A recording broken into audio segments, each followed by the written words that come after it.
প্রথম সূত্র বা ফার্স্ট ল, প্রথম সূত্র বা ফার্স্ট ল। দেখো ফার্স্ট ল জিনিসটা মানে আসলে কি নিয়ে কথা বলছে এটা একটু বোঝা লাগবে, ঠিক আছে? ধরো এটা একটা তোমার সিস্টেম, হ্যাঁ সিস্টেম কি জিনিস আমরা কিন্তু গত ক্লাসে মানে বলছিলাম সিস্টেম আর এনভায়রনমেন্ট বা পরিবেশ সম্পর্কে, ঠিক আছে? তাহলে এটা একটা সিস্টেম, মনে করো এর ভিতরে গ্যাস আছে, এটা একটা গ্যাস জার মনে করতে পারো, ঠিক আছে? বাইরে থেকে তুমি কি দিলা, ধরো হিট দিলা, অথবা মনে করো নিচে তুমি আগুন লাগাই দিছো বা যে কোনোভাবে বাইরে থেকে হিট দিলা, ধরো ডি কিউ পরিমাণ হিট দিলা, ঠিক আছে? অথবা কিউ পরিমাণ হিট দিলা। কিউ কেন? কারণ এনার্জি, ঠিক আছে? আমরা সাধারণত যতগুলা মানে বিষয় এখানে আলোচনা করব দেখবা সব জায়গায় হইতেছে বাইরে থেকে হিট দেওয়া মানে আমরা বোঝাবো হইতেছে সেটা কিউ, ঠিক আছে?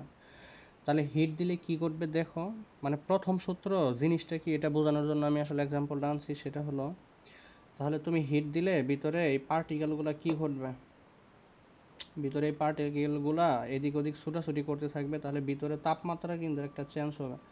আচ্ছা, তাপমাত্রা চেঞ্জ হওয়ার আগে কিন্তু আমাদের ভিতরে একটা অভ্যন্তরীণ শক্তির একটা পরিবর্তন ঘটবে, তাই না? মানে আগে যে এনার্জি ছিল এখন কিন্তু ওই এনার্জি আর থাকবে না, তাহলে এনার্জির কিন্তু একটা পরিবর্তন ঘটবে, এটাই তো স্বাভাবিক। বাইরে থেকে তুমি হিট দিতেছো, ভিতরে পার্টিকেলগুলো কিন্তু মানে ওদের ছুটাছুটি বেড়ে যাবে, তাহলে একটা অভ্যন্তরীণ শক্তির পরিবর্তন হবে। তাহলে এই অভ্যন্তরীণ শক্তির পরিবর্তন হলো ডিইউ, ঠিক আছে? এখন তুমি যাকে হিট দিছো সে কি আগের মতো থাকবে? না, আগের মতো কিন্তু থাকবে না, তার ভলিউমটা কিন্তু চেঞ্জ হয়ে যাবে, ঠিক আছে? তাহলে আগের মতো না থেকে তার ভলিউম কিন্তু চেঞ্জ হয়ে যাবে। ধরে নিলাম আমাদের হিট দেওয়ার পর ভলিউম এই যে এরকম হয়ে গেছে, ওকে? মানে জাস্ট এক্সাম্পল স্বরূপ, এত এত তো আর চেঞ্জ হবে না, মানে এত কিন্তু চেঞ্জ হবে না। তাহলে এই ভলিউম কিন্তু পরিবর্তন হয়েছে, যেহেতু ভলিউম পরিবর্তন হয়েছে তাহলে কিন্তু এখানে আমাদের একটা কি হয়েছে, কাজ হয়েছে, তাই না? তাহলে আমাদের এই যে ডি ডাব্লিউ পরিমাণ একটা কাজ হয়েছে, তাহলে এটাকে আমরা বলি বাহ্যিক কাজ, ঠিক আছে?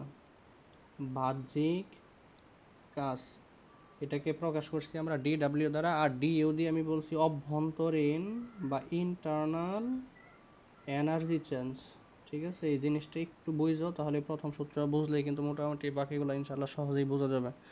প্রথম সূত্র থেকে কিন্তু বাকি এগুলো আর কি, হ্যাঁ প্রথম সূত্র বুঝলেই বাকিগুলো ইনশাল্লাহ এমনি অটোমেটিক বুঝে চলে আসবে। তাহলে দেখো আমি আবার রিপিট করতেছি, তুমি কোনো একটা সিস্টেমে বাইরে থেকে হিট দিলা, হিট মানে কি, কিউ দিছো মানে তাপ দিছো, তাপ এক ধরনের কি শক্তি। তাহলে এটা যদি কোনো সিস্টেমে তুমি অ্যাপ্লাই করো তাহলে এই সিস্টেমের অভ্যন্তরীণ শক্তির একটা পরিবর্তন ঘটবে, যেটা আমরা বলছি ডিইউ। এবং পরিবর্তন ঘটার সাথে সাথে আমাদের একটা কাজ হবে, যেই কাজটাকে আমরা বলছি ডি ডাব্লিউ। তাহলে এখানে আমরা কি লিখতে পারি, d Q is equal to D W plus d U, তাই না? এই জিনিসটা কিন্তু আমরা এখানে লিখতে পারি। একটু খেয়াল করো, আমাদের কিন্তু ডি কিউ গিয়ে ওই দুইটা জিনিস ঘটাইছে, তাই না? তাহলে আমরা ইজিলি এখান থেকে লিখতে পারি যে D Q is equal to d U plus D W. তাহলে এটাই হলো আমাদের প্রথম সূত্র। তাহলে সুতরাং আমরা লিখতে পারি d Q is equal to d U plus D W. কোনটা কি এটা আশা করি বুঝাইতে পারছি, হ্যাঁ? ডি কিউ হলো তোমার বাইরে থেকে যেই তুমি মানে তাপ শক্তিটা দিছো সেটা, তাপ শক্তির আমরা এখানে পরিবর্তন বলবো সবগুলা, ঠিক আছে? সামনে যেহেতু আমরা ডি দিছি তাহলে সবগুলা পরিবর্তন বলবো, ওকে? তাহলে এটাই হলো প্রথম সূত্র। তাহলে প্রথম সূত্রতে কি বলছে, তোমাকে যদি বলা হয় যে থার্মোডাইনামিক এর প্রথম সূত্রটি লেখো, তাহলে তুমি কি বলবা যে কোনো সিস্টেমে আমরা যদি হিট অ্যাপ্লাই করি তাহলে হিট অ্যাপ্লাই এর মান ডি কিউ, তাহলে আমাদের দুইটা কাজ ঘটাবে, কি একটা হলো অভ্যন্তরীণ শক্তি আর একটা হলো বাহ্যিক কাজ। অভ্যন্তরীণ শক্তি এবং বাহ্যিক কাজের যোগফলের সমান, ঠিক আছে? আশা করি বুঝাইতে পারছি। এখন এই জায়গায় একটা জিনিস একটু খেয়াল করো, আমাদের ডি ইউ মানে অভ্যন্তরীণ শক্তি বাড়লে আমরা এখানে আসলে এর আগে কিন্তু আরেকটা জিনিস বুঝতে হবে যে অভ্যন্তরীণ শক্তি কেন বাড়লো। হ্যাঁ, তুমি যখন ডি কিউ অ্যাপ্লাই করছো একটা জিনিস খেয়াল করো, এই খুঁটিনাটি বিষয়গুলোই কিন্তু এখানে জানার বিষয়, হ্যাঁ? তাহলে তুমি যখন ডি কিউ অ্যাপ্লাই করছো তখন আসলে কি করছে, ভিতরে আমাদের টেম্পারেচার কিন্তু বাইরে গেছে, তাই না? মানে তুমি নিচে কোনো একটা পাত্রে নিচে আগুন লাগাই দিয়ে হিট দিতেছো, তাহলে তোমার ওই পাত্রের ভিতরে যদি পানি থাকে বা অন্যান্য জিনিস থাকে তাহলে ওই কি টেম্পারেচার বাড়বে না, মানে টি কিন্তু বাড়বে। এটাই তো মেন কথা, তাই না? তুমি কিউ দিতেছো তাহলে কিন্তু তোমার টি বাড়তেছে, পাত্রের ভিতরে কিন্তু টি বাড়তেছে, তাই না? তাহলে টি কিন্তু বাড়তেছে। এখন যদি টি বাড়ে তাহলে কি হবে, আমরা জানি গ্যাসের সমস্ত শক্তি হলো কাইনেটিক এনার্জি, তাই না? তাহলে কাইনেটিক এনার্জিটাও কিন্তু বাড়বে, ইকেটাও কিন্তু বাড়বে, আর এই ইকেটাই হলো আমাদের অভ্যন্তরীণ শক্তির পরিবর্তন ডিইউ এর সমান। আশা করি বিষয়টা বুঝাইতে পারছি আসলে কেন ডিইউ এর পরিবর্তন ঘটে, হ্যাঁ? মানে ডিইউ কেন হয় এই বিষয়টা আমি আশা করি বুঝাইতে পারছি। তাহলে এখানে আমাদের এতটুকুই প্রথম সূত্র নিয়ে কথা, আর বাকি যা আছে সব হইতেছে আমাদের প্রথম সূত্রের মানে থেকে আলোচনা আর কি বলতে পারি। ওকে, তাহলে একটা জিনিস খেয়াল করো, তাহলে এখানে আমরা ডি কিউ ডি ইউ আর হচ্ছে ডি ডাব্লিউ আনলাম। এখন এই জায়গা থেকে আমাদের একটা জিনিস আনতে হবে, সেটা হলো আমাদের কাজের পরিমাণ কত। এই যে এখানে যে আমরা ডি কিউ দিলাম, ডি ইউ পাইলাম আর ডি ডাব্লিউ পাইলাম, তাহলে এখানে আমাদের কাজের পরিমাণটা কত এটা একটু আমাদের জানতে হবে। হ্যাঁ, দেখো আমরা নর্মালি কি জানি, আমরা নর্মালি জানি হলো যে ওয়ার্ক মানে work W is equal two আমরা কি জানি দেখো এফ এক্স, তাই না? আমি ডি এক্স আর দিলাম না, জাস্ট সহজে বোঝানোর জন্য আমি এখানে এক্সই দিলাম। তাহলে আমি যদি এটাকে, হ্যাঁ বলো।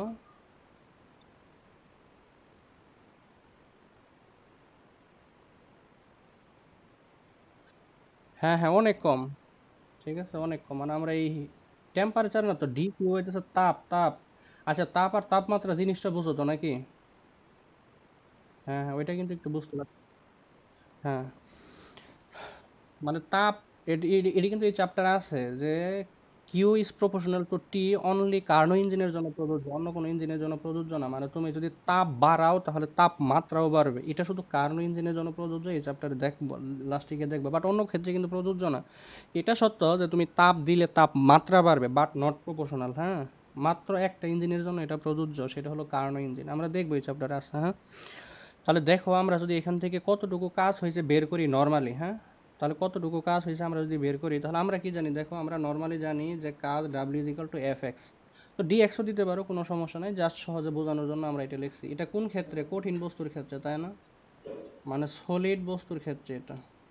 ওকে, তাহলে এখন এই জায়গায় আমরা একটা কাজ করব। দেখো আমাদের যেহেতু এখানে মানে মূলত কি কি নিয়ে আলোচনা করা হবে, আমাদের যেহেতু গ্যাস, তাহলে আমরা মূলত আমাদের এখানে ইন্ডিকেটর কি কি আছে, পি আছে, ভি আছে, টি আছে, এগুলাই তো, তাই না? মানে পিবিটি, ওই যে বয়েলের সূত্র, চার্লসের সূত্র, সব কিন্তু এখানে আসবে। আমি কিন্তু আগেও বলছি যে রিলেশন আছে এই চ্যাপ্টারের সাথে, ওই 10 নাম্বার চ্যাপ্টার ফার্স্ট পেপারে, বাট অনেক কিছু হয়তো পাওয়া না, মানে ওইখান থেকে ধার করে আইনে পড়তে হবে। হ্যাঁ, তাহলে পিবিটি, তাহলে আমাদের তো এফ দরকার নাই, তাই না? এফও দরকার নাই, আমাদের ওই যে এক্সও দরকার নাই। তাহলে আমরা একে একটু রিপ্লেস করব, এটা যদিও অন্য একটা সূত্র। তাহলে আমরা গ্যাসের জন্য কিভাবে সূত্র বানাবো একটু খেয়াল করো, কিন্তু সূত্র কিন্তু একই। তাহলে আমরা যদি এটাকে এরকম করি, দেখো এফ এর নিচে যদি এ দিয়ে ডিভাইড করি এবং মাল্টিপ্লাই করি এ এক্স, তাহলে আমাদের কিন্তু সেম থাকতেছে, তাই না? এ হলো এরিয়া, তাহলে এফ বাই এ, এটা অবশ্যই জানো কি, মানে চাপের পরিমাণ আমরা জানি P is equal to F by A, এটা হলো নর্মাল একটা ফর্মুলা। তাহলে এটা হলো পি। এরিয়া ইনটু লেংথ বা দৈর্ঘ্যের পরিবর্তন, এটা কি ভলিউম, তাই না? এটা হলো পিবি। তাহলে গ্যাসের ক্ষেত্রে কৃত কাজ, নর্মালি কৃত কাজ। হ্যাঁ, তাহলে গ্যাসের ক্ষেত্রে নর্মালি কৃত কাজ W is equal two PB, এটা কিন্তু গ্যাসের জন্য, অনলি গ্যাসের জন্য। হ্যাঁ, আর উপরে যেটা যে W is equal to F x, এটা তো আমরা ফার্স্ট পেপারে দেখছি, এটা কিন্তু সলিডের জন্য প্রযোজ্য ছিল। ঠিক আছে, এখন এই জায়গায় তুমি একটা জিনিস খেয়াল করো, দেখো আমাদের কিন্তু এখানে পি এর কোনো আলোচনা আমরা করি নাই, তাই না? এই যে প্রথম সূত্রে এখানে কিন্তু আমরা এটাই বলছিলাম যে ভি বাড়ছে, এই জন্যই কিন্তু আমরা কাজ পাইছি, কাজ। তাহলে এখানেও তো আমরা কাজই লিখছি, তাই না? এই যে ডি ডাব্লিউ, তাহলে আমাদের কিন্তু ডি ডাব্লিউটা সম্পর্ক হইতেছে ডি ভি এর সাথে হবে, মানে ভি এর সাথে হবে, প্রেসারের সাথে না। কিন্তু এখানে কিন্তু প্রেসার রিলেশনটা আগে আসে নাই, আসবে, সামনে আসবে, আমরা দেখব। বাট নর্মালি আমরা এতক্ষণ যা বললাম, এখানে কিন্তু আমরা এই জিনিসটাই দেখতেছি যে কাজের পরিমাণ, এই যে ডাব্লিউর পরিমাণটা কিন্তু আমাদের বি এর সাথে রিলেশন। তাহলে আমরা যদি বোথ সাইডে ডি ডাব্লিউ দেই, তাহলে আমাদের কি আসবে, পি ইন্টু ডিবি।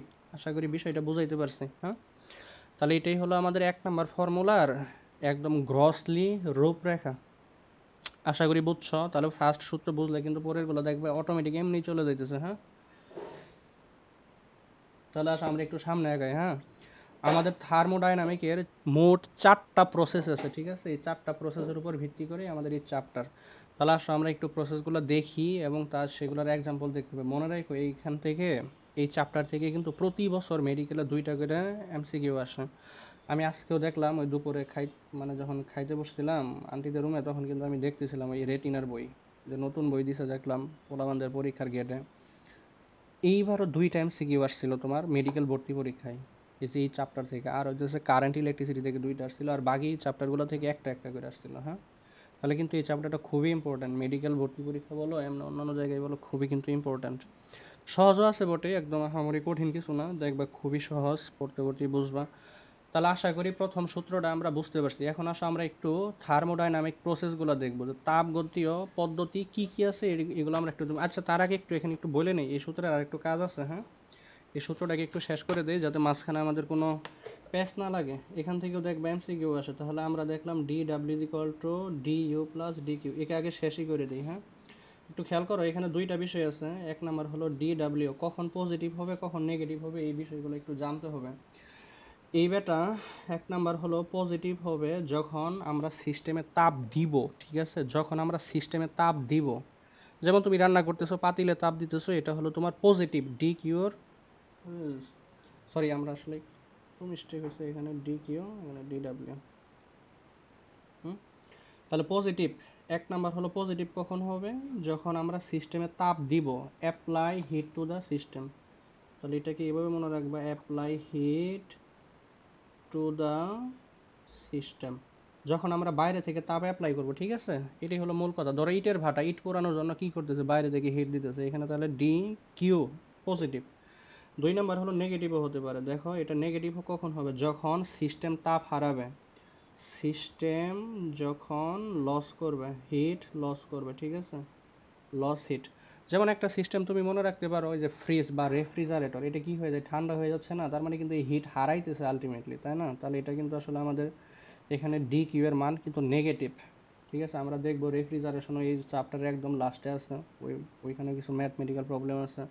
তবে এখানে আমরা বেসিক্যালি এই জিনিসগুলো একটু দেখি। তাহলে এক নাম্বার গেল ডি কিউ। দুই নাম্বার আসো ডি ইউ। ডি ইউ মানে কি জানি বলছিলাম, যে অভ্যন্তরীণ বা ইন্টারনাল এনার্জি চেঞ্জ, অভ্যন্তরীণ শক্তির পরিবর্তন। এখানেও তুমি দুইটা জিনিস পাবা, একটা হলো পজিটিভ আর একটা হলো নেগেটিভ। পজিটিভ আমরা কখন বলবো, যখন অভ্যন্তরীণ শক্তি বৃদ্ধি পাবে, তাই না, যখন অভ্যন্তরীণ শক্তি বৃদ্ধি পাবে। তাহলে এটাকে আমরা বলবো হোয়েন ইনক্রিজ ইন্টারনাল এনার্জি। হ্যাঁ, ইন্টারনাল এনার্জি, যখন ইন্টারনাল এনার্জি বৃদ্ধি পাবো তখন আমরা ডিও পজিটিভ বলবো। আর যখন নেগেটিভ হবে তখন আমরা ধরে নিব যে আমাদের ইন্টারনাল এনার্জি কমে গেছে, ঠিক আছে, হোয়েন ডিক্রিজ ইন্টারনাল এনার্জি। তাহলে এই দুইটা বিষয় একটু মনে রাখতে হবে, কখন পজিটিভ কখন নেগেটিভ। বোঝা কিন্তু খুবই সহজ, তাই না। বাইরে থেকে হিট দিছি মানে ডি কিউ পজিটিভ, আমি হিট রিসিভ করছি মানে হচ্ছে হিট মানে ডি কিউ নেগেটিভ, মানে ওই সিস্টেম হিট হারাইছে মানে নেগেটিভ। আর ডিও পজিটিভ মানে কি, ডিও শক্তি পাইছে মানে ইনক্রিজ করছে, তাহলে ডিও পজিটিভ। আর হারাইছে বা ডিক্রিজ হয়ে গেছে তখন ডি হয়ে যাচ্ছে নেগেটিভ। সিম্পল বিষয় না। সি নাম্বার, তাহলে আমাদের আরেকটা আছে ডি ডাব্লিউ, তাই তো। এটার ক্ষেত্রে দুইটা তুমি বলতে পারবে, একটা হলো পজিটিভ আর একটা হলো নেগেটিভ। তাহলে পজিটিভ কখন বলবো, যখন সিস্টেম কাজ করবে, খেয়াল করো, যখন সিস্টেম কাজ করবে, কার উপরে কাজ করবে, পরিবেশের উপর কাজ করবে, ঠিক আছে। উল্টা কথা কিন্তু হবে, খেয়াল করো, আমি আবার বলতেছি, যখন সিস্টেম পরিবেশের উপর কাজ করবে, তার মানে সিস্টেম যখন কাজ করবে, সিস্টেম, তাহলে এটাকে আর একটু বাড়ায় বলতে পারো, system work on environment, system যখন পরিবেশের উপর কাজ করবে, ঠিক আছে, এটাই হলো মূল কথা। আর নেগেটিভ তখনই আমরা বলবো যখন সিস্টেমের উপরে কাজ করবে পরিবেশ, মানে উল্টা কথা, পরিবেশ যখন সিস্টেমের উপর কাজ করবে, মানে ওই যে ফ্রিজের ঘটনাটাই, ঠিক আছে। একটা হিট ইঞ্জিন, এটা কিন্তু তোমার পরিবেশের উপর কাজ করতেছে। আর হইতেছে ফ্রিজ, পরিবেশ কিন্তু রেফ্রিজারেশনের উপর কাজ করতেছে, ঠিক আছে, এটা কিন্তু একটু মনে রাখতে হবে।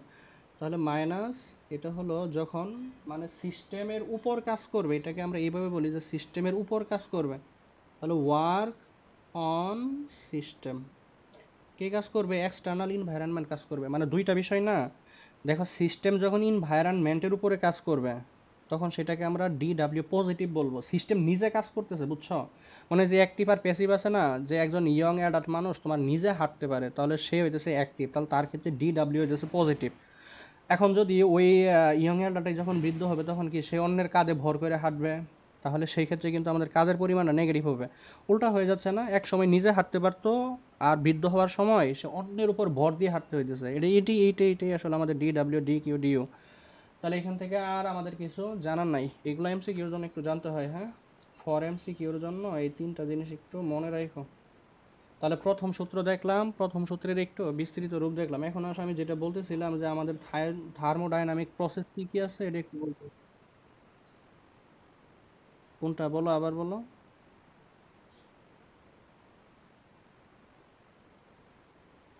আচ্ছা, এটা একটু বলি। হ্যাঁ, দেখো নর্মাল ইঞ্জিনের ক্ষেত্রে কি ঘটে, নর্মাল ইঞ্জিনের ক্ষেত্রে তোমার হিট বাইরে থেকে নেওয়া লাগে না। ধরো তুমি এই যে ট্রেনের ইঞ্জিনের কথা চিন্তা করো, আগে কিন্তু কয়লা দিয়ে চলতো, তাহলে এটা কিন্তু হিট ইঞ্জিন, মানে বাইরে থেকে হিট অ্যাপ্লাই করতেছে, ইঞ্জিন চলতেছে। তাহলে এটা হলো সিস্টেম কাজ করতেছে ইনভায়রনমেন্টের উপরে, কিন্তু এই যে গ্যাসের উপর কাজ করে কিন্তু সিস্টেম চলতেছে, এই জন্য পজিটিভ।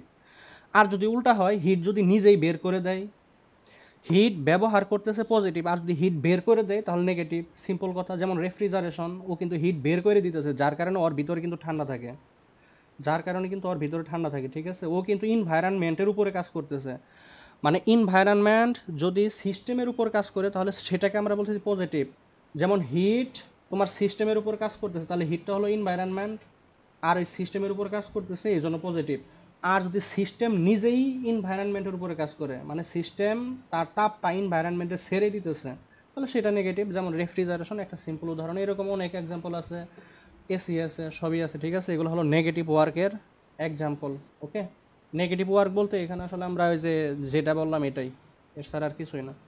এখন আসলে আমাদের যেটা জানতে হবে সেটা হলো, আচ্ছা এখানে কিন্তু আরও তুমি মানে সংক্ষেপে যদি বলো, যে আমরা তো এখানে অনেক কিছু লিখে বুঝাইলাম, যদি একদম মানে ডেফিনেটলি আরও সিম্পলি বলতে চাও তাহলে তুমি এটা এইভাবে বলতে পারো যে ডি ইউ তখনই পজিটিভ বলবো যখন টি বাড়বে, তাই না? এটাই তো একটু আগে আলোচনা করতেছিলাম যে টি বাড়লে ইকে বাড়বে, ইকে বাড়লে ডিইউ বাড়বে, তাহলে আরও সিম্পল হয়ে গেলো এখান থেকে। অনুরূপভাবে তুমি বলতে পারো ডিইউ তখনই নেগেটিভ হবে যখন টি এর ভ্যালু কী হবে, কমবে।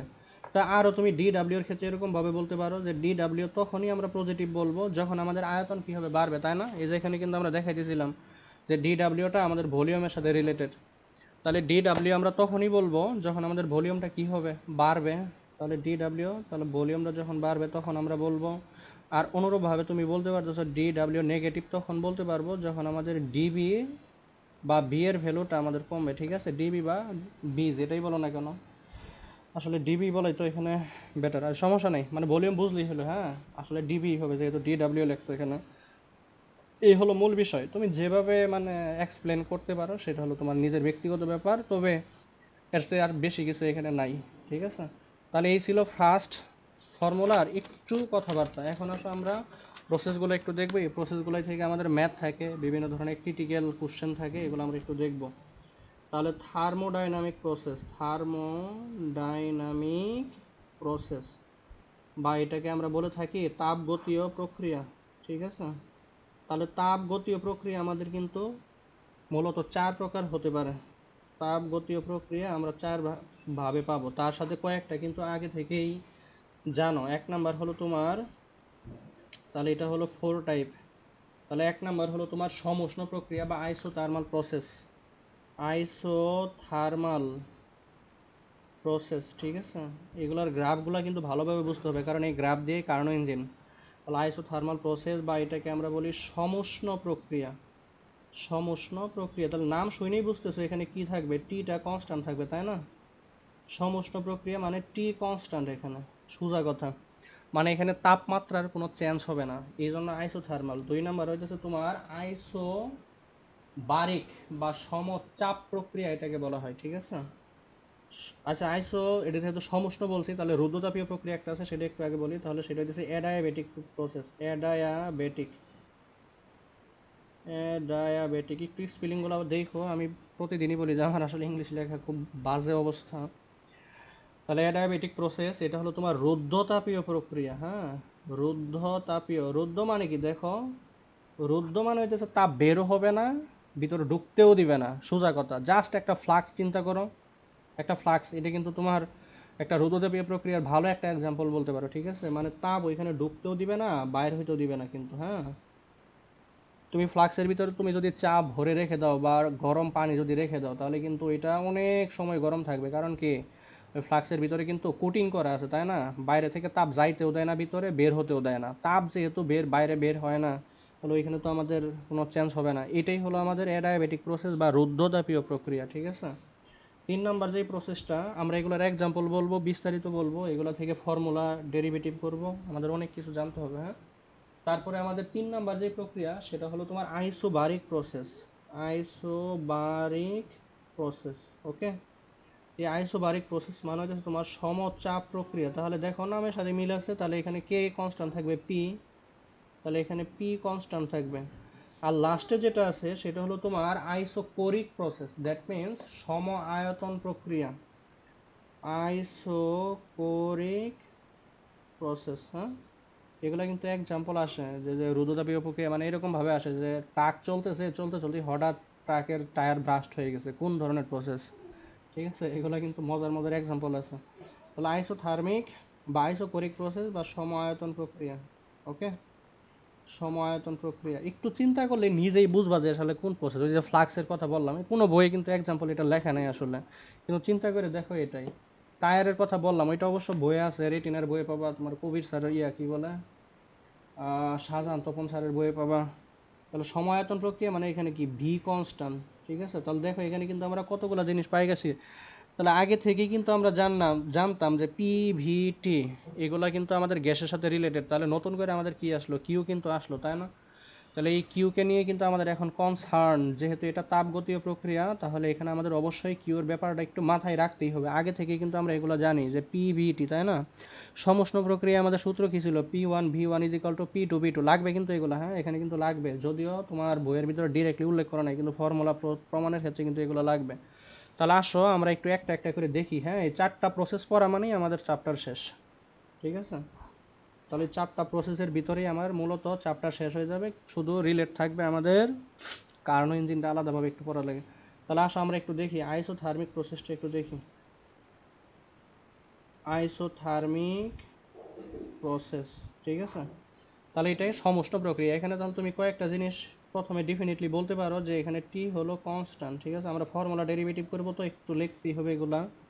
তাহলে যেহেতু টি কনস্ট্যান্ট, তাহলে ডিটি কি হবে, জিরো। এটা কিন্তু সিম্পল, তাই না? যেহেতু ডিটি জিরো, তাহলে ফার্স্ট ল অনুসারে তুমি চিন্তা করো, তাহলে ডি ইউ এর ভ্যালু কত হবে, জিরো হবে। একদম সিম্পল জিনিস। তাহলে তুমি এখান থেকে লিখতে পারতেছো যে ডি ইউ = জিরো। কারণ কি, ওই যে টি এর যেহেতু চেঞ্জ হয় নাই, তাহলে আমাদের ইউ এরও কোনো চেঞ্জ হবে না। টি চেঞ্জ হইলে ই কে চেঞ্জ হইতো, ই কে চেঞ্জ হইলে তো আমরা সেটাকে বলবো ডি ইউ, তাই না? যেহেতু এখানে টি এরই কোনো চেঞ্জ নাই, তাহলে এখানে ডি ইউ জিরো। তাহলে তুমি আইসোথার্মিক প্রক্রিয়ায় ফার্স্ট ফর্মুলা এর কি লিখতে পারো, আমরা কি জানি দেখো, আমরা জানি d Q d U plus D W, তাই না? যেহেতু এখানে ডি ইউ জিরো, তাহলে আমরা কিন্তু এখান থেকে লিখতে পারতেছি d Q zero plus D W, that means d W. তাহলে সুতরাং ডি কিউ ডি ডাব্লিউ। তাহলে আইসোথার্মিক প্রক্রিয়ায় তুমি বাইরে থেকে যতটুকু হিট দিবা, এই ব্যাটা কিন্তু তোমার সিস্টেমের কোনো অভ্যন্তরীণ শক্তির পরিবর্তন ঘটাবে না, যা ঘটাবে সবই হইতেছে কাজ হয়ে বের করবে, আউটপুট হিসেবে আমরা সবই কাজ পাবো। তার মানে সিস্টেমের ভিতরে আমাদের কিন্তু কোনো ধরনের এনার্জি লস হবে না। আশা করি বিষয়টা বুঝাইতে পারছি। হ্যাঁ, দেখো তাহলে আমরা যে ভেরিয়েবলগুলো বলছিলাম, এটা অবশ্য বুঝতে পারছো। হ্যাঁ, এখানে কিন্তু না বোঝার কিছু নাই, না বুঝলে একটু আমি আবার বলি, খেয়াল করো। টি কনস্ট্যান্ট, তাহলে ডিটি জিরো, তাহলে ডিইউ কত হবে, জিরো। সিম্পল জিনিস, যেহেতু টি চেঞ্জ হয় না, তাহলে অভ্যন্তরীণ শক্তিরও কোনো চেঞ্জ হবে না, এটা আমরা প্রথম থেকেই বলতেছি, তাই না? টি বাড়লে ডিইউ বাড়বে, এটাও কিন্তু আমরা একটু আগে বললাম। তাহলে যেহেতু ডিটি জিরো, তাহলে ডিইউ জিরো। যেহেতু ডিইউ জিরো, তাহলে আমরা এখানে ডিইউ জিরো বসাইলে আলটিমেটলি ডি ডাব্লিউ থাকতেছে। তার মানে যতটুকু তুমি হিট দিবা বাইরে থেকে, সবটুকুই কিন্তু তুমি আউটপুট হিসেবে কাজ পাইতেছো। এখানে কিন্তু অভ্যন্তরীণ শক্তির যে একটা চেঞ্জ ঘটাবে, এটা কিন্তু এখানে ঘটতেছে না। তাহলে আইসোথার্মিক প্রক্রিয়ায় কে জিরো এটা মনে রাখতে হবে, ডিইউ এর মান কত এটা মনে রাখতে হবে, ডিটি সমান কত এটা মনে রাখতে হবে, আর কে কনস্ট্যান্ট থাকে এমসিকিউর জন্য একদম ঠোঁটস্থ। ঠোঁটস্থ বলতে আসলে বুঝে আসলে কিন্তু সারা জীবন এমনি মনে থাকে, তাই না? আইসোথার্মাল, হ্যাঁ বলো।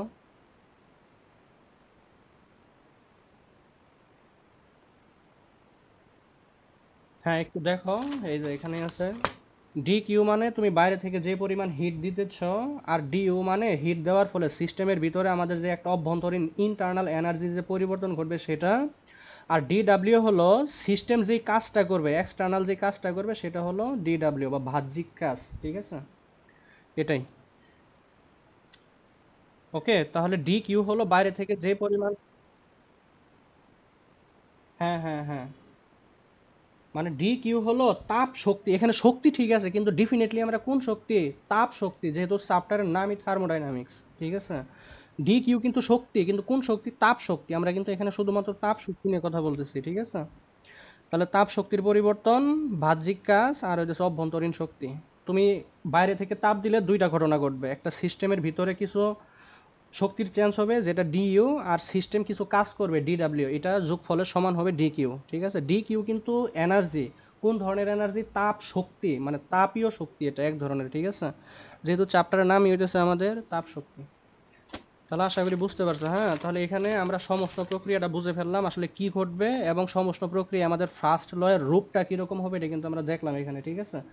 এখন আসো এখান থেকে আমাদের গ্রাফ বুঝতে হবে। এই চ্যাপ্টারের জন্য অন্যান্য চ্যাপ্টার গ্রাফ বুঝো বা না বুঝো দেখার বিষয় নেই, কিন্তু এই চ্যাপ্টারে গ্রাফ বোঝা ডবল ফরজ আইন, ঠিক আছে? ডবল ফরজ আইন এই চ্যাপ্টারে। একটু আসো আমরা একটু গ্রাফগুলো বুঝি। দেখো আমরা কি জানি? আমরা জানি যে আমাদের মোটামুটি ভেরিয়েবল, মানে ডেফিনেটলি আমরা যদি বলি যে তিনটাই, তাই না? পি, ভি আর হলো টি। সমষ্ণ প্রক্রিয়ায় আমাদের কি থাকে? সমষ্ণ প্রক্রিয়ায় এটা কিন্তু কনস্ট্যান্ট থাকে, তাই না? আচ্ছা, এই যদি কনস্ট্যান্ট থাকে তাহলে পি আর ভি কে দিছিল এই ফর্মুলা? বয়েল দিছিল নাকি চার্লস দিছিল? পি আর ভি এর ভিতরে যে রিলেশনটা,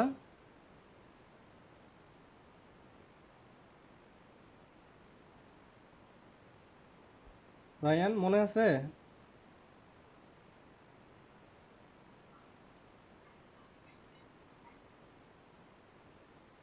হ্যাঁ, তাহলে বয়েলস ল ছিল। তাহলে আমরা কি জানি দেখো, PV is equal to n R T, তাই না? এটাই তো আমরা জানি। এখান থেকে আনতে পারো, অথবা তুমি ওই যে যেটা জানো সেখান থেকে আনতে পারো।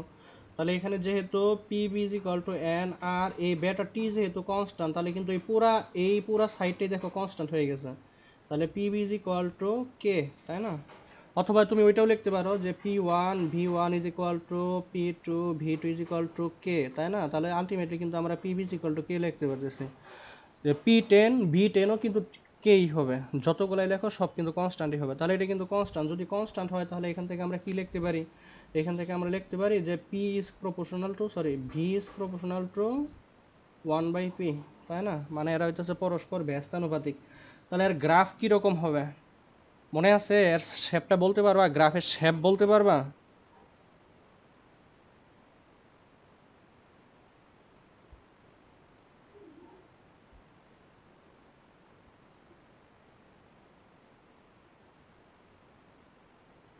হ্যাঁ, হাইপারবোলা, ঠিক আছে। রেক্টেঙ্গুলার হাইপারবোলা আমরা এখান থেকে পাবো। তাহলে এর গ্রাফটা একটু খেয়াল করো। এর গ্রাফটা যদি আমরা এখানে ড্র করি, এটা একটু বুঝবে, আমরা কিন্তু ফর্মুলা প্রুফ করতেছি এখন, হ্যাঁ? তাহলে এর গ্রাফটা হবে তোমার এইদিকে যদি আমরা ভি নেই, মানে মনে করো এখানে একটা পয়েন্ট নিলাম পি1 ভি1, আর এখানে একটা পয়েন্ট যদি আমি নেই পি2 ভি2, তাহলে আমাদের গ্রাফটা কিরকম হবে? এই যে এরকম কিন্তু হবে, তাই না? এরকম কিন্তু হবে। তাহলে এখানে কি আছে? এই পয়েন্ট বরাবর হলো আমাদের পি1, আর এই পয়েন্ট বরাবর হলো আমাদের পি2, তাই না? এই পয়েন্ট বরাবর হলো আমাদের ভি1, আর এই পয়েন্ট বরাবর হলো আমাদের ভি2। তাহলে এটা হলো ভি1 ভি2, এটা হলো পি2, এটা হলো পি1। বলো তো এখানে আয়তন বাড়ছে নাকি কমছে?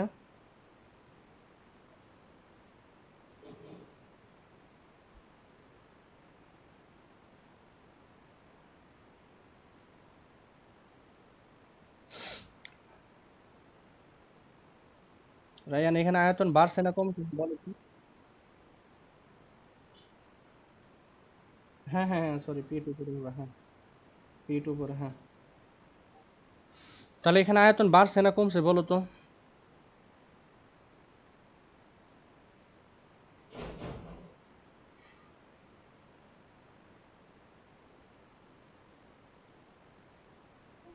ভলিউম বাড়ছে না কমছে? এখানে ভলিউম ইনক্রিজ হয়েছে, তাই না? তাহলে এখানে কিন্তু আমাদের ভি1 থেকে ভি2 গেছে, তাহলে কিন্তু এখানে ভলিউমটা ইনক্রিজ হয়েছে, তার মানে এখানে একটা আমরা পজিটিভ কাজ পাবো। এখন কিন্তু এই জায়গায় একটা কোশ্চেন তোমার মনে জাগতে পারে, স্যার আমরা তো জানি রেক্টেঙ্গুলার হাইপারবোলা বোথ সাইডে হয়, তাই না? রেক্টেঙ্গুলার হাইপারবোলা হাইপারবোলা এটা কিন্তু বোথ সাইডেই হবে, মানে এই যে এই পাশেও কিন্তু একটা ফিগার হবে। যখন তুমি কনিক পড়বা, এই সেকেন্ড পেপার কিন্তু কয়েকদিন পরে তোমাদের শুরু করবে, ঠিক আছে? তখন কিন্তু এই পাশেও তোমার একটা ফিগার আসবে, কিন্তু আমরা এখানে কেন দিলাম না? কারণ আমাদের ভলিউমটা নেগেটিভ হয়ে যাবে। আমাদের ভলিউম নেগেটিভ নিয়ে কাজ করার কোনো ওয়ে, মানে প্রশ্নই আসে না। আচ্ছা, একটু 10 সেকেন্ড ধরো।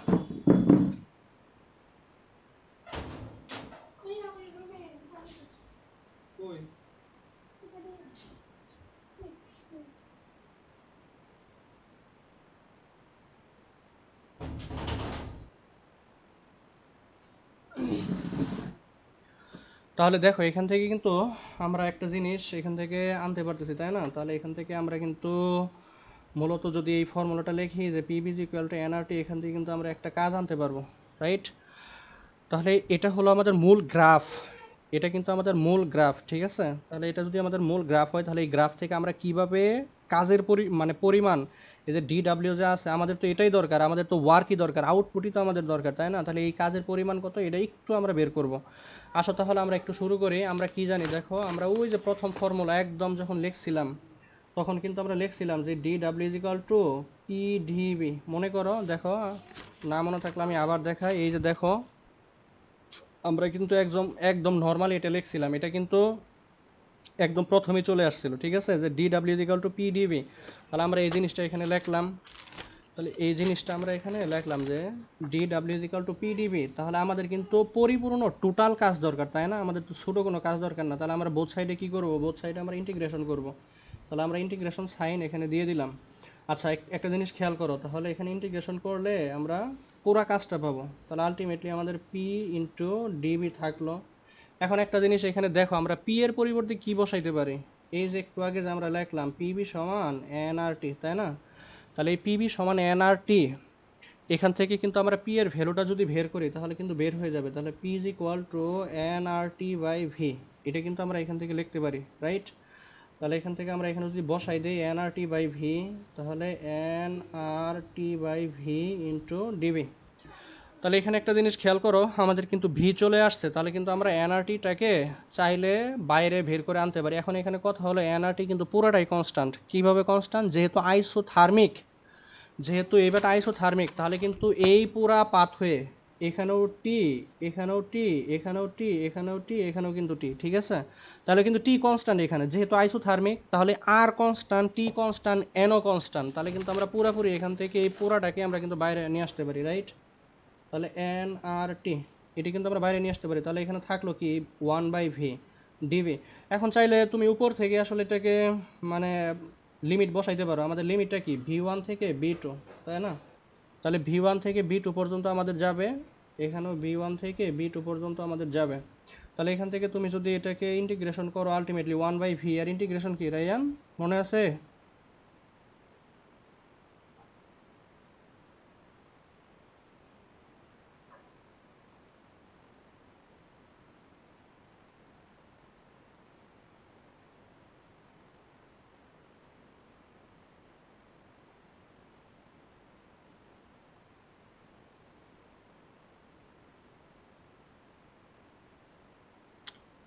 রাইয়ান আসো, মনে আছে 1/v এর ইন্টিগ্রেশন?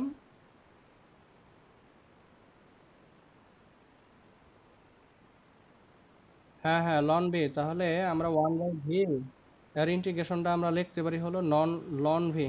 ওকে, তাহলে আমরা একে লিখবো লন ভি। কি সমস্যা?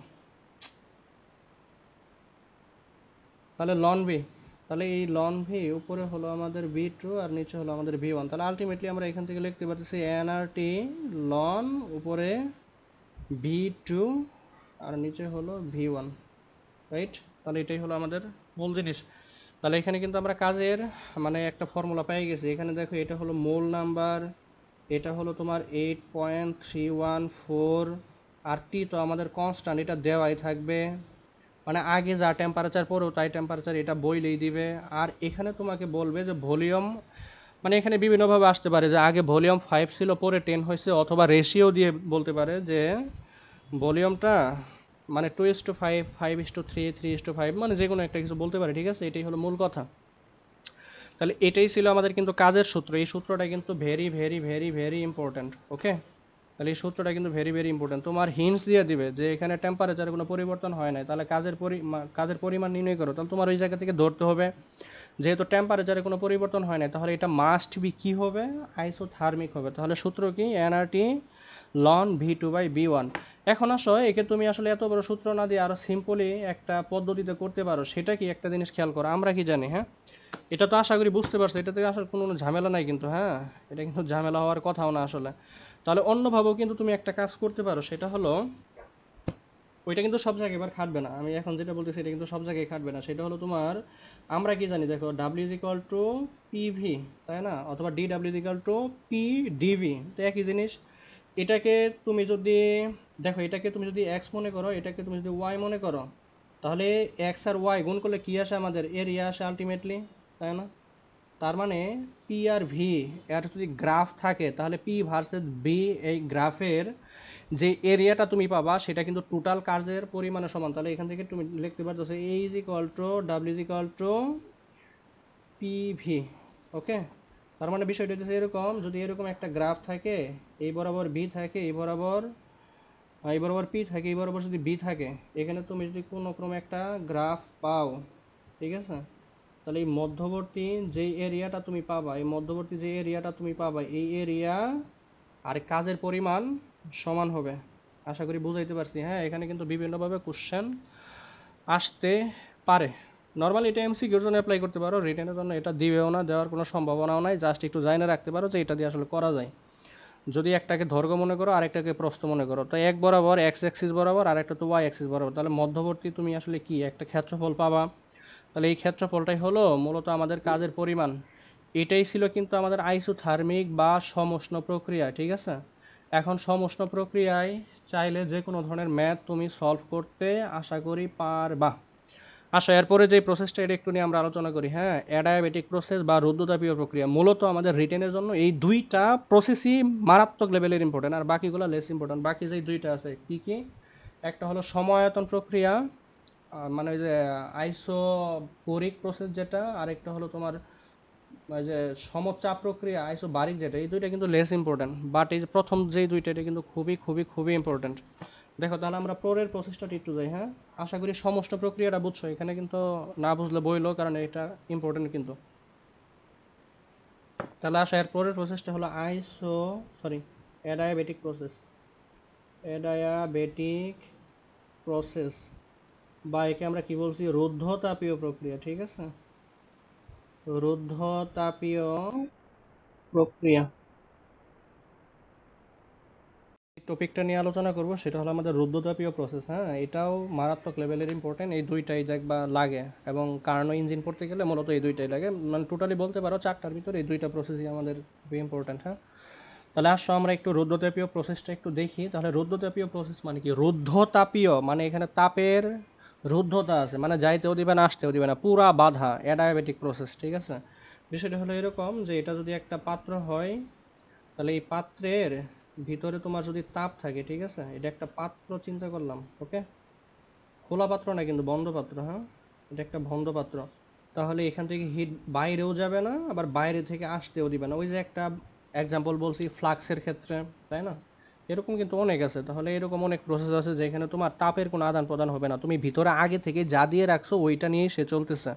তাহলে যেহেতু এখানে তাপের মানে ডি কিউ বাইরে থেকেও ভিতরে যাচ্ছে না, আবার ভিতর থেকেও বাইরে আসতেছে না, তাহলে এখানে কিন্তু আমাদের ডি কিউর চেঞ্জটা কত, জিরো, তাই না, না চেঞ্জ হইতেছে না, বাইরে থেকেও দিতে পারতেছি না, ভিতর থেকেও আসতে পারতেছে না। তাহলে এখানে আলটিমেটলি আমরা কি পাবো, এখানে কিন্তু আমরা আলটিমেটলি পাবো d Q is equal to zero.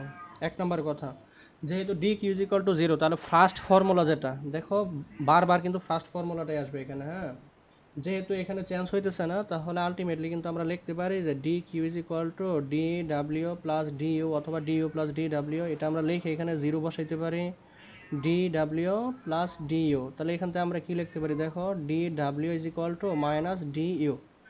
এখন এই কথার মানেটা কি একটু খেয়াল করো, এই যে আমি যে লিখলাম যে d W is equal to minus D U, তাহলে মাইনাস আসলে এর সিগনিফিক্যান্সটা কি? এর সিগনিফিক্যান্সটা হলো, দেখো যে এখানে কাজ করতেছে না, ডি ডাব্লিউ তো একটা এক্সটার্নাল কাজ করতে হয়েছে, তাহলে এই কাজের এনার্জি যোগানদাতাকে, এখান থেকে তুমি তো বাইরে থেকে কোনো এনার্জি দিতে পারতেছো না, মানে নিতেও পারতেছে না সে, তাহলে এখানে এনার্জির যোগানদাতা হলো ভিতরে যে আমাদের অভ্যন্তরীণ কিছু শক্তি আগে থেকেই ছিল, সেই শক্তিটুকুই আস্তে আস্তে আস্তে আস্তে ধীরে ধীরে এখানে ব্যবহার হইতেছে, ঠিক আছে। যার কারণে আমাদের ডিও এটা মাইনাস কিন্তু হইতেছে, আস্তে আস্তে কমে যাচ্ছে, এবং তার দ্বারাই কিন্তু আমাদের কাজ হইতেছে। আশা করি বিষয়টা বুঝতে পারছো। এটাও কিন্তু এমসিকিউতে আসে যে আমাদের অ্যাডায়াবেটিক প্রসেসে ডি কিউর মান কত, ফার্স্ট ফর্মুলার মানে এক্সপ্রেশনটা কি, এগুলো কিন্তু কোশ্চেনে আসে, ঠিক আছে। এখন এটার এক্সাম্পল একটু মনে রাখতে হবে। হ্যাঁ, এর এক্সাম্পলটা হলো এরকম, একটু খেয়াল করো, যে হঠাৎ করে কোনো ঘটনা ঘটবে, মানে হঠাৎ যেখানে শব্দ, হঠাৎ বা ফাস্ট, ভেরি ফাস্ট বা হঠাৎ, এই এক্সাম্পলটা হলো হঠাৎ বা ভেরি ফাস্ট যেখানে পাবা সেখানেই বুঝবা এটা হইতেছে আমাদের অ্যাডায়াবেটিক প্রসেস। ওকে, যেহেতু অ্যাডায়াবেটিক প্রসেস, এখানে হঠাৎ করে কিভাবে ঘটবে কিছু এক্সাম্পল একটু খেয়াল করো। যেমন মনে করো আমাদের একটা ধরো এটা একটা মোমবাতি আছে, হ্যাঁ, এটা একটা মোমবাতি, জাস্ট লাইক মনে করো এটা হলো একটা মোমবাতি। ওকে, এটা কি হইতেছে, এখানে আগুন জ্বলতেছে এই জায়গায়, তাই তো? তুমি কি করবা দেখো, তুমি এর ভিতর দিয়ে তুমি যদি বারবার হাত নেওয়া আশা করো তাহলে কিন্তু হিট আসলে টের পাবা না।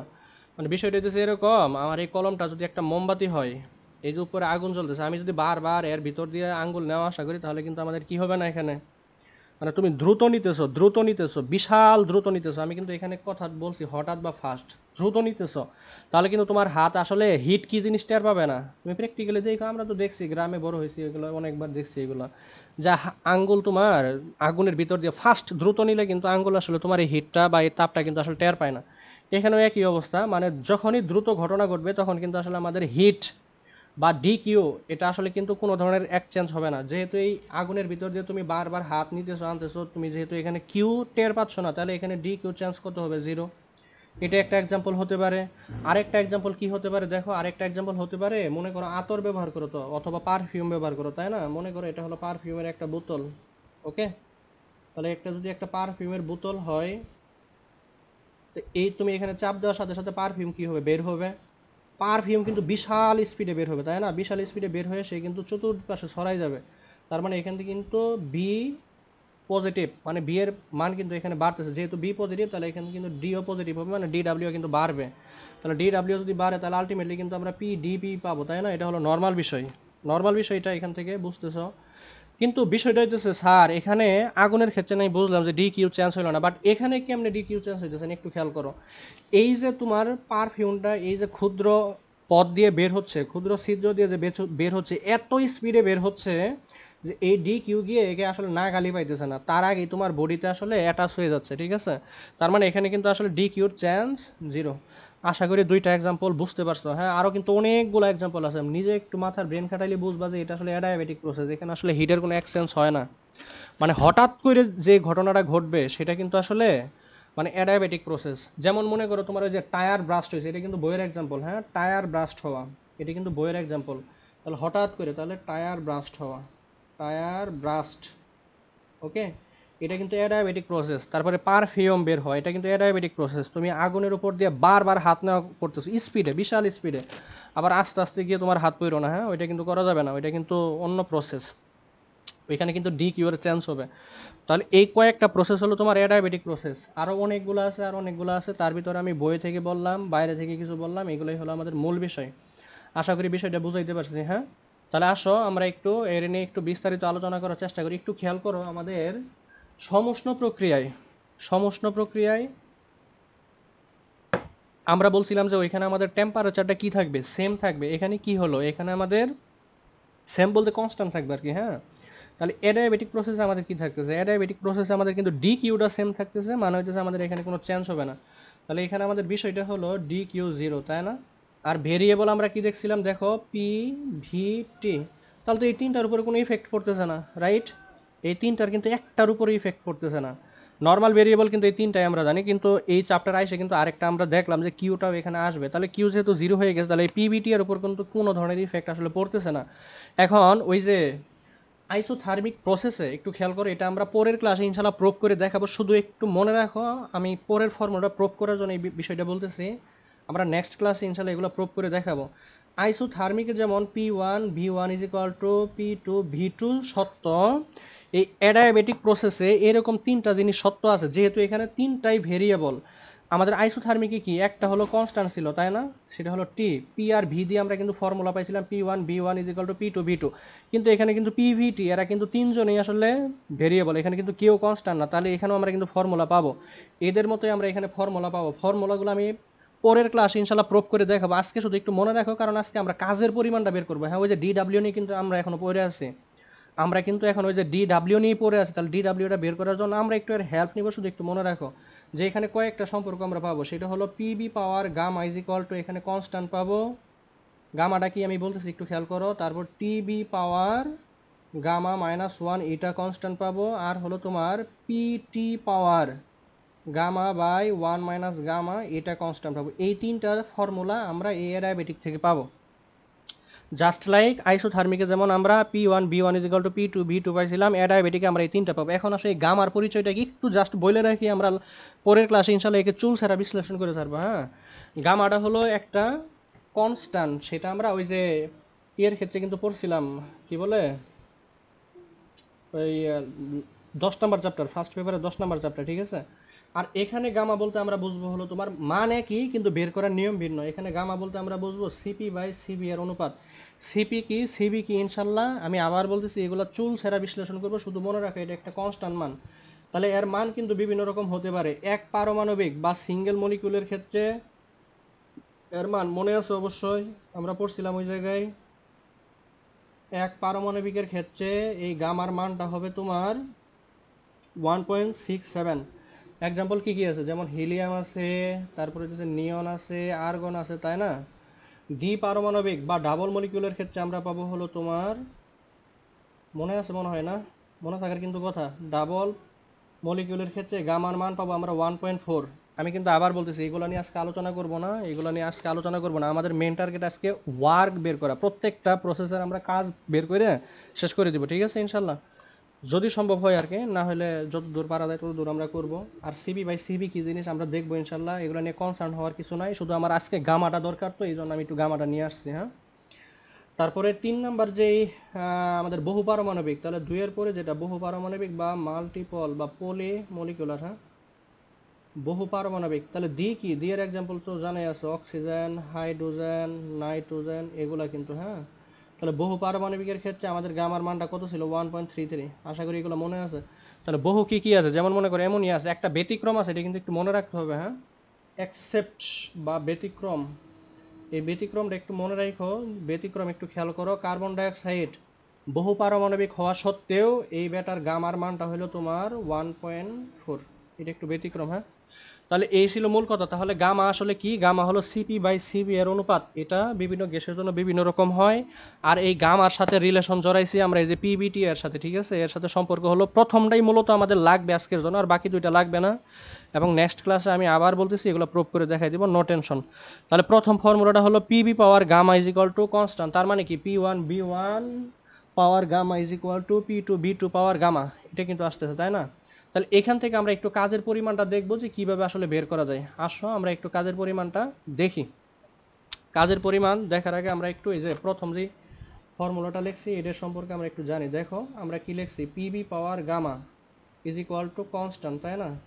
তাহলে এটাকে তুমি কি লিখতে পারো, এটাকে লিখতে পারো P is equal to K by B power gamma. হ্যাঁ, একটু বুঝো কিন্তু। হ্যাঁ, এই ফর্মুলাটা আমরা প্রুভ করে আজকে শেষ করে দিব ইনশাল্লাহ।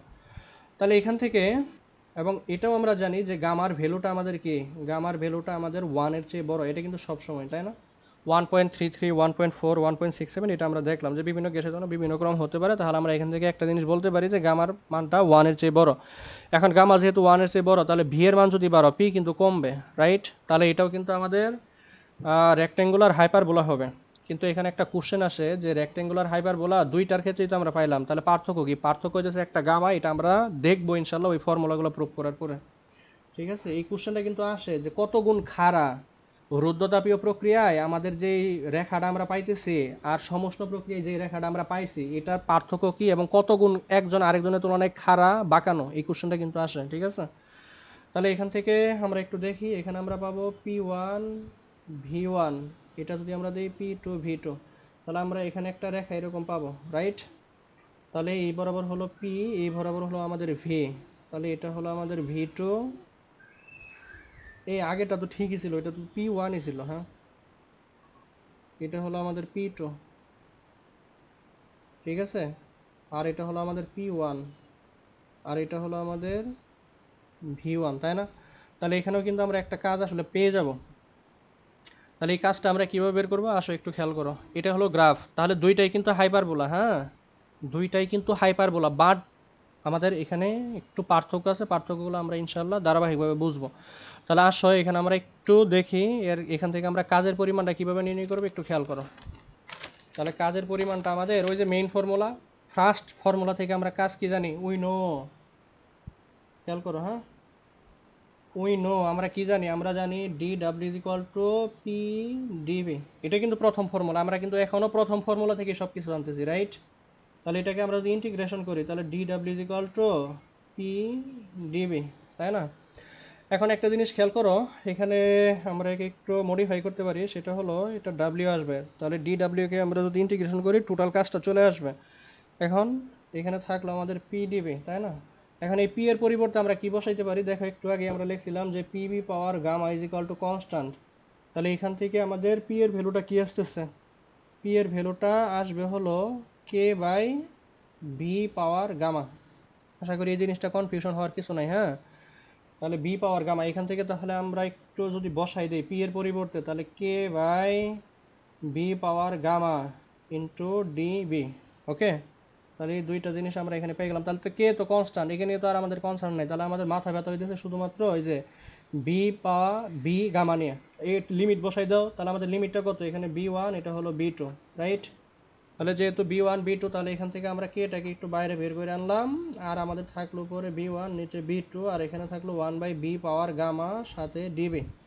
তাহলে আসো একে যদি আমরা একটু কি করবো, একে আমরা ইন্টিগ্রেশন করি, তাহলে একে ইন্টিগ্রেশন করলে কি হবে দেখো, এই V power one by B power gamma এর ইন্টিগ্রেশন কি হবে রায়ান বলো তো?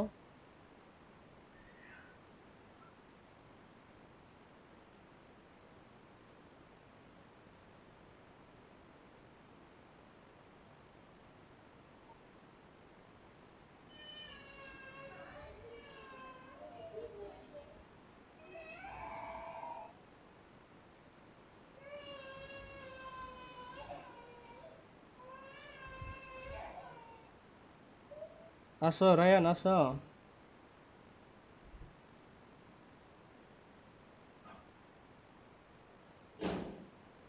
বলতে পারবা one by B power gamma এর ইন্টিগ্রেশন কি হবে?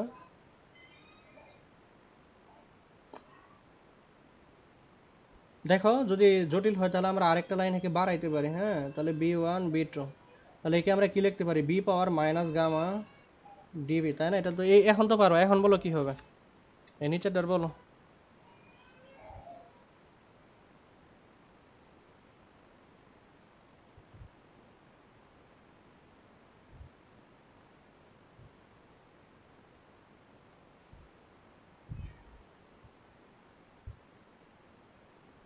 দেখো আমাদের কি হয়, ইন্টিগ্রেশন আমাদের কি হয়, পাওয়ার যোগ হয় না, আর ডিফারেন্সিয়েশনে কিন্তু পাওয়ার এক এক করে কমতে থাকে, তাই না?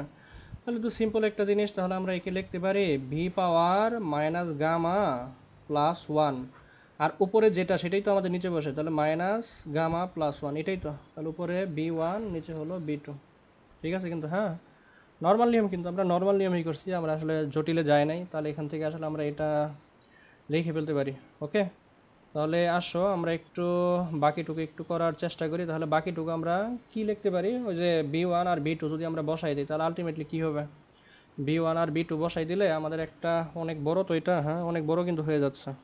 তাহলে আমরা একটু শর্টকাট যদি করি তাহলে আমরা যেটা পাবো, দেখো একটু ওয়ান মাইনাস গামাটা আমরা বাইরে বের করে আনলাম, দেখো এই যে ওয়ান মাইনাস গামা, এই যে ওয়ান মাইনাস গামাটা আমরা বাইরে বের করে আনলাম। হ্যাঁ, এই যে যেটা, এই যে ওয়ান মাইনাস গামাটা আমরা বাইরে বের করে আনলাম, আর ভিতরে যেটা আছে যে V power minus gamma plus one, এটাকে আমরা ভিতরেই রেখে দিলাম, একটু বড় হইতেছে এটা। হ্যাঁ, V power minus gamma plus one রেখে দিলাম, উপরে বি ওয়ান, নিচে বি টু। তাহলে এখন বসাও, তাহলে কে বাই আমাদের কি ছিল ওয়ান মাইনাস গামা, তাই না? তাহলে এখন যদি মান বসাও কি আসবে, বি টু উপরে হলো ওয়ান মাইনাস গামা, তারপরে minus B one one minus gamma. Okay, এই যে আমরা কিন্তু মান পেয়ে গেছি এখান থেকে, তাহলে আলটিমেটলি আমরা এখান থেকে মান পেয়ে গেছি। একটু খেয়াল করো, তাহলে আমরা এটাকে যদি এইভাবে লিখতে পারি কিনা একটু দেখো, তাহলে one by gamma one minus মান, উপরে ওয়ান, নিচে হলো ওয়ান মাইনাস গামা, আর কে এটাকে আমরা ভিতরে দিয়ে দিলাম। কে ভিতরে দিয়ে দেওয়ার কারণটা কি একটু খেয়াল করো, আমি বলতেছি। হ্যাঁ, তাহলে কেটাকে আমরা ভিতরে দিয়ে দিলাম K into B two one minus gamma minus K into B one one minus gamma. দেখো আমরা কিন্তু এটা লিখতে পারি, বড় হয়ে যাচ্ছে কিন্তু। হ্যাঁ, আসলে আসলে আমাদের এটা বড় হয়ে যাচ্ছে, আসলে কিছু করার নাই। তাহলে এই জায়গায় একটু খেয়াল করো, one by one minus gamma, এখন এই কে এর পরিবর্তে আমরা কত বসাইতে পারি দেখো তো, আসো গ্রাফে আসো আমি দেখাই। কে মানে কি, প্রত্যেকটা পয়েন্টে এই P one V one P two V two constant না, তাহলে এখানে যদি আমরা পি থ্রি বি থ্রিও লিখি এটাও কিন্তু কনস্ট্যান্ট, এই জায়গায় যদি আমরা পি বি লিখি এও কিন্তু আমাদের কনস্ট্যান্টই হবে, রাইট? এটাই তো মূল কথা। মানে P1 V1 যেমন কনস্ট্যান্ট, P2 V2 তো কনস্ট্যান্ট, P3 V3ও কনস্ট্যান্ট, তাহলে P Vও কনস্ট্যান্ট। এটাই তো আমরা এখানে লিখতে পারি, এটাই হলো আমাদের মূল কথা, তাই না? তাহলে আমরা এখানে কি বসাইতে পারি, দেখো এখানে যেহেতু কে আছে, তাহলে আমরা কি জানি P1 V1 is equal to P2 V2 is equal to constant. তাহলে আমরা এখানে কিন্তু আমরা আমাদের সুবিধা মতো P1 V1 এর পরিবর্তে কে বসাইতে পারি, অথবা P2 V2 এর পরিবর্তেও কিন্তু আমরা কে বসাইতে পারি। এই জিনিসটা কিন্তু আমরা পারি, তাই না? এটা কিন্তু লেখাই যায়। তাহলে এখানে যেহেতু V2 আছে, তাহলে কে এর পরিবর্তে আমরা লিখব P2 V2। ঠিক আছে, খেয়াল করো এখানে যেহেতু কে আছে, তাহলে আমরা লিখব P2 V2। P2 V2 জটিল হয়ে যাচ্ছে মনে হয়, হ্যাঁ? এই যে প্রায় শেষ, অনেক পথ তাই সাহের, এখন তার বাদ দেওয়া যাবে না। তাহলে এটা হইতেছে B2, সাথে B2 ছিল 1 মাইনাস গামা ছিল মাইনাস, তাহলে কে এর পরিবর্তে এখানে যেহেতু B1, তাহলে আমরা এখানে বসাবো P1 B1। তাহলে P1 V1, সাথে আগে B1 ছিল 1 মাইনাস গামা। হ্যাঁ, এই যে শেষ, কাহিনী শেষ। তাহলে এখান থেকে কিন্তু আমরা যেই কাজটা করতে পারি সেটা হলো 1/1 মাইনাস গামা, এই বেটা থাকলো, এখানে P2 থাকলো। খেয়াল করো এই V2 আর এই V2 এর উপরে কিন্তু পাওয়ার কি আছে আমাদের, সেম আছে কিন্তু, তাই না? এই V2 আর এই V2, এই V2 V2 এখানে কিন্তু পাওয়ার আমাদের কি আছে, সেম আছে কিন্তু। তাহলে এখানে কিন্তু আলটিমেটলি আমরা, সরি এটা হচ্ছে উপরে গামা, এটা গামা, এটা যেহেতু ই প্রসেস, এটাও গামা, হ্যাঁ? তাহলে এখানেও গামা হবে, এখানেও আমাদের গামা হবে, হ্যাঁ? তাহলে এটা আমরা লিখতেই পারি। তাহলে দেখো এই V2 এর মধ্যেও গামা আছে, আবার এই V2 এর মধ্যেও গামা আছে। তাহলে এই V2টাকে তুমি কিভাবে লিখতে পারো একটু খেয়াল করো। এই যে এই V2টা এই যে এরকম, বাস V2 1 মাইনাস গামা, তাহলে তুমি কিন্তু এটাকে এইভাবে লিখতে পারো যে V2 উপরে পাওয়ার 1 আর V2 উপরে পাওয়ার গামা। লগ সূচকের নিয়মে কিন্তু আমরা এটা লিখতেই পারি, তাই না? তাহলে এই V2 আর গামা, তার মানে এই যে এই V2 এর যে গামাটা আর এই যে V2 এর যে গামাটা, এটা কাটাকাটি হয়ে যাবে। সিম্পল জিনিস না বুঝলে, মানে না বুঝলে কিন্তু বইলো, হ্যাঁ? আমরা এই যে এটাকে এই যে বাইরে নিয়ে একটু দেখাইছি যে B2 পাওয়ার 1 মাইনাস গামাকে আমরা কিভাবে লিখতে পারি, B2 উপরে 1 আর B2 গামা, আমরা লক সূচক অনুযায়ী কিন্তু লিখতেই পারি, তাই না? তাহলে এই B2 গামা মানে এই B2 এর যে গামাটা আর এই B2 এর যে গামাটা কাটাকাটি যাবে, তাহলে এখানে থাকবে কি আলটিমেটলি আমাদের শুধু B2টা থাকতেছে, রাইট? তাহলে এখানে P2 V2টা থাকবে, এখানে হুবহু একই অবস্থা, V1 গামা আর এই V1 এর গামাটা কাটাকাটি হয়ে যাবে, তাহলে এখানে থাকবে কি P1 V1। তাহলে এখানে আলটিমেটলি আমাদের নিচে কি থাকতেছে দেখো, নিচে আমাদের কিছু থাকবে, আলটিমেটলি কিছু থাকবে না, 1 থাকবে, মানে ওই যে B2 যেটা ওইটা কাটাকাটি হয়ে যাবে। তাহলে এখানে আমরা যদি এখন একবারে লিখি যে P2 V2 minus P1 V1 আর নিচে হলো 1 মাইনাস গামা, আমরা কিন্তু এটা লিখতেই পারি, রাইট? এখন এই যে উপরে টুকুর পরিবর্তে কি লিখতে পারো, P2 V2 এর পরিবর্তে তুমি কি লিখতে পারো, NRT2 মাইনাস NRT1 আর নিচে হলো 1 মাইনাস গামা। ঠিক আছে, তাহলে এটাকে আলটিমেটলি তুমি NR যদি কমন নাও, NR যদি কমন নাও আর 1 মাইনাস গামা যদি সরাই লেখো, তাহলে কি লিখতে পারো, T2 মাইনাস T1। এটাই হলো আমাদের মূল সূত্র। ঠিক আছে, বুঝছো রায়ান? নাকি কোনো লাইন আমি আবার রিপিট, আচ্ছা একটু রিপিট করি 1 মিনিট, হ্যাঁ? হয়তো অনেক বড় হয়ে গেছে তো। দেখো খেয়াল করো আমরা কি লিখলাম, 2 পৃষ্ঠা প্রমাণ হয়ে গেছে, হ্যাঁ? তাহলে DW is equal two PdV, এটা একদম ফার্স্ট ফর্মুলা, আমরা প্রথম থেকেই দেখতেছি যে এটা নর্মাল একটা কাজের ফর্মুলা, যে গ্যাসের ক্ষেত্রে আমরা এই ফর্মুলাটা লিখতে পারি। তাহলে আমরা ইন্টিগ্রেশন করলাম, ঠিক আছে? তাহলে ইন্টিগ্রেশন আমরা লিখলাম PdV, তাহলে আমরা উপরে নিচে আমরা লিমিট বসাই দিলাম। পি এর পরিবর্তে এই যে ফর্মুলা থেকে PB পাওয়ার গামা থেকে আমরা P is equal to K/B power gamma একটু লিখে দিলাম, এখানে K/B পাওয়ার গামা লিখলাম। তাহলে লিমিট থাকলো, তাহলে K যেহেতু কনস্ট্যান্ট বাইরে আনলাম, তাহলে 1/B পাওয়ার গামা থাকলো DB। এখানে যে 1/B পাওয়ার গামা মানে কি, gamma inverse, sorry B inverse gamma, তাই না? 1/B পাওয়ার গামা মানে কি, B পাওয়ার 1 মাইনাস গামা, এটাই তো আমরা লিখতে পারি, মানে উল্টাই লিখতে পারি। 1/B স্কোয়ার থাকলে আমরা কি লিখতে পারতাম, B ইনভার্স 2, এটাই তো লিখতে পারতাম। তাহলে DB, তাহলে উপরে B1 নিচে B2 থাকলো, এই যে K আছে K থাকলো। এন্ড এটাকে আমরা কি করব, এটাকে আমরা ইন্টিগ্রেশন করব। ইন্টিগ্রেশনের নিয়মটা কি, প্রতি সময় আমাদের এক, মানে ইন্টিগ্রেশনের নিয়মটা হলো আমাদের প্রতিবার পাওয়ার 1 করে বাড়বে, তাহলে +1 করলাম উপরেটার সাথে, আর নিচে উপরে যেটা থাকবে সেটাই কিন্তু আমার নিচের বসাইতে হয়, তাই না? এটাই তো নিয়ম, আসলে নর্মাল নিয়ম। তাহলে এই যে B1 B2 আছে থাকলো, এই পাশে আসো দেখো, তাহলে এই যে গামা, এই যে 1 মাইনাস গামা, যেটা এই যে 1 minus gamma, gamma minus gamma plus 1 মানে তো 1 মাইনাস গামা, তাই না? তাহলে এটাকে আমরা বাইরে বের করে আনলাম, এর উপর তো কোনো ফাংশন আমাদের B1 B2 এর নাই, তাহলে এই যে B power minus gamma plus 1 উপরে B1 B2, তাহলে এই যে K/1 মাইনাস গামা এই যে উপরে লাইন, ঠিক আছে? আবার B, এখানে B2 B1 মানে উপরে লিমিটটা আমরা এখানে বসাই দিলাম, তাহলে B2 1 মাইনাস গামা আর মাইনাস B1 1 মাইনাস গামা, এই লাইন, ঠিক আছে? নিচের লাইনে আসো, এই যে K ছিল আমাদের উপরে, তাই না? Kটাকে আমরা ভিতরে গুণ করে দিলাম আমরা আমাদের সুবিধার জন্য। তাহলে কেটাকে গুণ করে দিলে বি টু এর সাথে কে আসলো, আবার বি ওয়ানের সাথে কে আসলো, আর উপরে যে পাওয়ারগুলো ছিল তাই থাকলো, কোনো সমস্যা নেই। ওকে, তাহলে 1/1 মাইনাস গামা থাকলো। এখন কে এর পরিবর্তে আমরা কি লিখতে পারি, যেহেতু বি টু আছে তাহলে P two V two power gamma লিখতে পারি, কারণ অলওয়েজই তো আমাদের কনস্ট্যান্ট, যে কোনো জায়গায় আমাদের কনস্ট্যান্ট হবে এটা। তাহলে P two V two power gamma, আর এই যে বি টু আগে যা ছিল 1 মাইনাস গামা পাওয়ার উপরে আছে, এখানে হুবহু একই অবস্থা, কে যেহেতু, আর এখানে যেহেতু বি ওয়ান, এখানে যেহেতু বি ওয়ান, এখানে যেহেতু কে, তাহলে কে এর পরিবর্তে আমরা লিখবো P one B one power gamma, আর এখানে যা ছিল বি ওয়ান উপরে হচ্ছে 1 মাইনাস গামা লিখলাম আমরা, সমস্যা নাই। তারপরে এই যে এতটুকু আমরা এখানে আনলাম, এখানে একটু খেয়াল করে, এই যে বি টু এর উপরে 1 মাইনাস গামা আছে, তার মানে বি টু, এই যে এটাই তো আমরা লিখছি তাই না, তাহলে এখানে বি টু এর গামা আর এই যে বি টু এর গামা, তাহলে আলটিমেটলি বি টু গামা কাটে যাবে, এখানেও একই অবস্থা, বি ওয়ান গামা কাটে যাবে, তাহলে নিচে কিন্তু কিছু থাকতেছে না, আসলে আমরা যে ভাগ করে দেখাইতাম আসলে এটা আসলে এখানে 1 লিখছি আর কিছুই না। তাহলে বি টু আর এখানে বি টু থাকতেছে, এই যে এই বি টু, এখানকার বি টু কিন্তু থাকবে, এই কিন্তু কাটে গেছে তাই না, এই কিন্তু কাটছে, এখানকার বি টু থাকবে, তাহলে এই যে পি টু আর এই যে বি টু, এখানেও একই অবস্থা পি ওয়ান আর হলো এই যে ভি ওয়ান। ওকে, তাহলে এটা আমরা লিখছি। তারপর পরের লাইনটা আমরা এই যে 1/1 মাইনাস গামা, এই যে 1 মাইনাস গামা আমরা নিচে দিয়ে দিয়েছি P two V two minus P one V one. আর পি টু ভি টু এর পরিবর্তে তুমি কি লিখতে পারো, মানে পিভি সমান কি লিখতে পারো, এনআরটি, তাহলে এনআর যেহেতু এখানে পি টু তাহলে টি টু আমরা লিখলাম, এখানেও একই অবস্থা পি ওয়ান বি ওয়ান, তাহলে মাইনাস ছিল, এই যে মাইনাস দিলাম, পি ওয়ান বি ওয়ানের পরিবর্তে এনআর, যেহেতু পি ওয়ান বি ওয়ান এই জন্য টি ওয়ান, আর নিচে হইতেছে 1 মাইনাস গামা। তাহলে এখান থেকে উপর থেকে এনআর কমন নিতে পারো, আর নিচে হইতেছে 1 মাইনাস গামা, তাহলে এটাকে আমরা আলাদা করে লিখলাম, আর ভিতরে হইতেছে টি টু মাইনাস টি ওয়ান। ভাইয়ান বুঝছো আদৌ, নাকি মাথার উপর দিয়ে গেল এত বড় প্রোপ?